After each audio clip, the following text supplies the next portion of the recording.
अस्सलाम वालेकुम। हम कह रहे थे फंडामेंटल लॉ ऑफ ट्रिग्नोमेट्री से reactions. So that was cos alpha minus beta equals to cos alpha cos theta plus sin alpha sin beta. और इससे हम further formulas निकाल रहे थे. We have already derived for cos minus beta equals to cos beta. Cos pi by 2 में से angle को subtract करेंगे that would be equal to sin of the angle. Pi by 2 में angle को add करेंगे sin of pi by 2 plus angle that would be equal to cos of angle. Cos में pi by 2 plus angle करेंगे that would be equal to minus sin of angle. So जैसे हमने cos minus theta की value find की, अगर cos के अंदर answer negative होगा एंगल तो आंसर क्या आएगा? Now we are going to do that for sin. Sin of minus alpha. ये किसके इक्वल आएगा? So sin के साथ एक एंगल है. I think the second one is the best for this. Sin beta equals to cos pi by 2 minus beta. So this is our second identity from 2. Sin beta equals to cos pi by 2 minus beta. यहाँ beta है, यहाँ minus alpha है. So we are getting beta equals to minus alpha. अब जहाँ जहाँ beta है हमने minus alpha place कर दिया. Sin of minus alpha equals to cos pi by 2 minus beta है, we'll place minus alpha.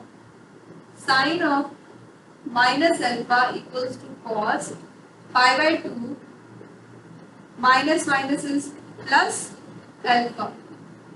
अब cos pi by 2 plus alpha, this is our fourth one. Cos pi by 2 plus alpha equal होता है sin minus sin alpha के. From 4 cos pi by 2 plus alpha equals to minus sin alpha. ये side as it is. Sin of minus alpha equals to cos pi by 2 plus alpha की जगह हमने put कर दिया minus sin alpha. So अगर cos का negative angle होगा तो आंसर cos के पॉजिटिव एंगल के इक्वल होगा. sin में एंगल नेगेटिव होगा तो नेगेटिव साइन बाहर आ जाएगा. Cos of minus an angle, negative of an angle is equal to negative sin of that angle. So now like we did for this cos alpha minus beta, के अगर हमारे पास दो angle subtract हो रहे थे, now we are going to derive that for cos alpha plus beta. लेकिन cos के अंदर दो एंगल्स ऐड हो रहे हैं और this is an interesting one and you may say a good one for them to give an example. So हमारे पास है cos alpha minus beta equals to cos alpha cos beta plus sin alpha sin beta. हमने find करना है cos alpha plus beta के लिए. अगर यहाँ पे नेगेटिव की जगह पॉजिटिव होता दो एंगल्स ऐड हो रहे होते. So what we do for that is minus beta को अगर हम माइनस बीटा लेट कर लें तो माइनस माइनस प्लस हो जाएगा. सो लेट यहाँ पे आपको रेफरेंस दे दें कि from fundamental law of trigonometry we have this. So let beta equals to minus beta. We are made with cos alpha minus beta की जगह पुट कर देंगे minus beta equals to cos alpha cos minus beta plus sin alpha sin minus beta. जहाँ जहाँ beta था हमने minus beta put कर दिया.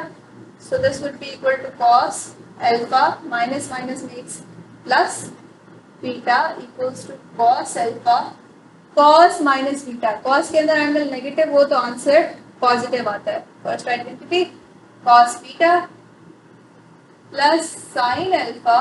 sin के अंदर नेगेटिव आंसर है, नेगेटिव साइन बाहर आ जाता है minus sin beta. So cos alpha plus beta equals to cos alpha cos beta. ये माइनस इस प्लस के साथ मल्टीप्लाई होगा. So this whole term would be negative sin alpha sin beta. So the point is अगर cos के अंदर दो angles add हो रहे हो, यहाँ पे प्लस साइन हो तो यहाँ माइनस आता है और अगर यहाँ पर माइनस साइन हो तो यहाँ पे दरम्यान में प्लस आता है. So the sign is opposite. Meet you in the next video. Allah Hafiz.